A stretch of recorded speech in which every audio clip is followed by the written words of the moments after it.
صحیح بخاری حدیث نمبر 31۔ ابو ذر ایک جوڑا پہنے ہوئے تھے اور ان کا غلام بھی جوڑا پہنے ہوئے تھا۔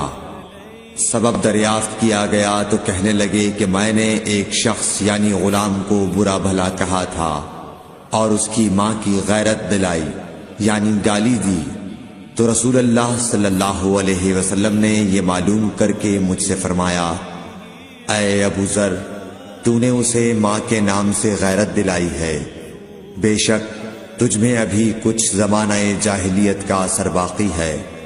یاد رکھو ماتحت لوگ تمہارے بھائی ہیں، اللہ نے اپنی کسی مصلحت کی بنا پر انہیں تمہارے قبضے میں دے رکھا ہے، تو جس کے ماتحت اس کا کوئی بھائی ہو تو اس کو بھی وہی کھلائے جو آپ کھاتا ہے، اور وہ کپڑا اسے پہنائے جو آپ پہنتا ہے، اور ان کو اتنے کام کی تکلیف نہ دو کہ ان کے لیے مشکل ہو جائے، اور اگر کوئی سخت کام ڈالو تو تم خود بھی ان کی مدد کرو۔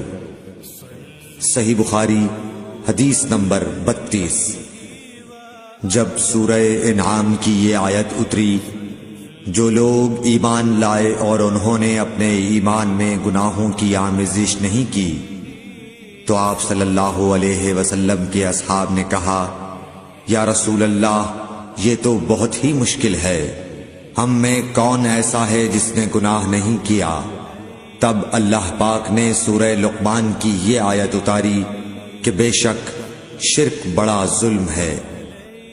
صحیح بخاری حدیث نمبر 33۔ رسول اللہ صلی اللہ علیہ وآلہ وسلم نے فرمایا، منافق کی علامتیں 3 ہیں، جب بات کرے جھوٹ بولے، جب وعدہ کرے اس کے خلاف کرے، اور جب اس کو امین بنایا جائے تو خیانت کرے۔ صحیح بخاری حدیث نمبر 34۔ رسول اللہ صلی اللہ علیہ وسلم نے فرمایا کہ 4 عادتیں جس کسی میں ہوں تو وہ خالص منافق ہے، اور جس کسی میں ان 4 میں سے ایک عادت ہو تو وہ بھی نفاق ہی ہے جب تک اسے نہ چھوڑ دے۔ وہ یہ ہیں، جب اسے امین بنایا جائے تو امانت میں خیانت کرے، اور بات کرتے وقت جھوٹ بولے، اور جب کسی سے عہد کرے تو اسے پورا نہ کرے، اور جب کسی سے لڑے تو گالیوں پر اتر آئے۔ صحیح بخاری حدیث نمبر 35۔ رسول اللہ صلی اللہ علیہ وسلم نے فرمایا، جو شخص شب قدر ایمان کے ساتھ محض ثواب آخرت کے لیے ذکر و عبادت میں گزارے، اس کے گزشتہ گناہ بخش دیے جاتے ہیں۔ صحیح بخاری حدیث نمبر 36۔ رسول اللہ صلی اللہ علیہ وسلم نے فرمایا، جو شخص اللہ کی راہ میں جہاد کے لیے نکلا، اللہ اس کا ضامن ہو گیا۔ اللہ تعالیٰ فرماتا ہے، اس کو میری ذات پر یقین اور میرے پیغمبروں کی تصدیق نے اس سرفروشی کے لیے گھر سے نکالا ہے۔ میں اس بات کا ضامن ہوں کہ یا تو اس کو واپس کر دوں ثواب اور مال غنیمت کے ساتھ، یا شہید ہونے کے بعد جنت میں داخل کر دوں۔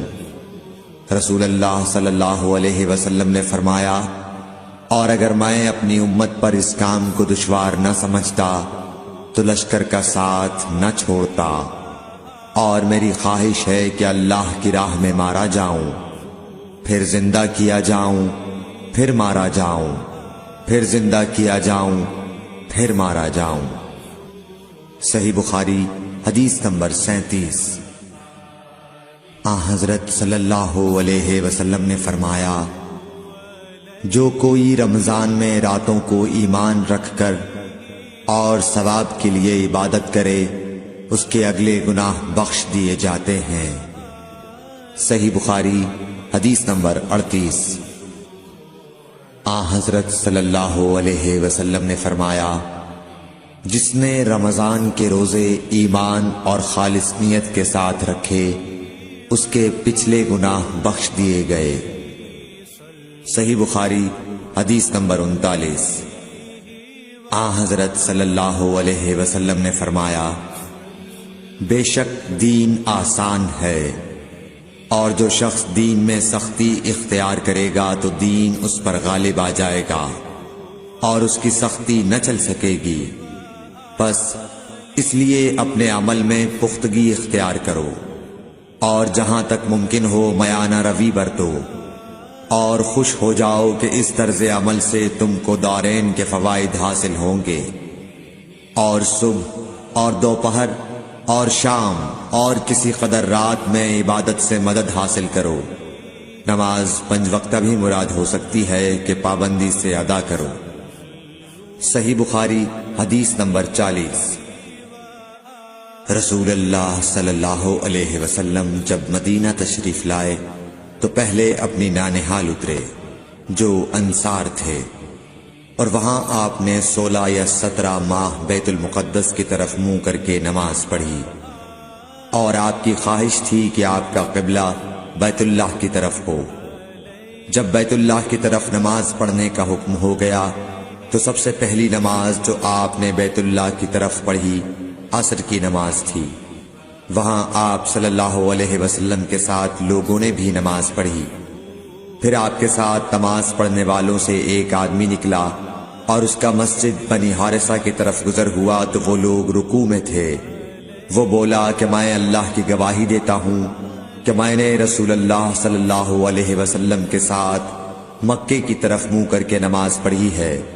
یہ سن کر وہ لوگ اسی حال میں بیت اللہ کی طرف گھوم گئے، اور جب رسول اللہ صلی اللہ علیہ وسلم بیت المقدس کی طرف منہ کر کے نماز پڑھا کرتے تھے، یہودی اور عیسائی خوش ہوتے تھے، مگر جب آپ نے بیت اللہ کی طرف منہ پھیر لیا تو انہیں یہ امر ناگوار ہوا۔ زہیر ایک راوی کہتے ہیں کہ ہم سے ابو اسحاق نے برا سے یہ حدیث بھی نقل کی ہے کہ قبلہ کی تبدیلی سے پہلے کچھ مسلمان انتقال کر چکے تھے، تو ہمیں یہ معلوم نہ ہو سکا کہ ان کی نمازوں کے بارے میں کیا کہیں۔ تب اللہ نے یہ آیت نازل کی، وَمَا كَانَ اللَّهُ لِيُضِيعَ إِيمَانَكُمْ، سورہ بقرہ آیت نمبر 143۔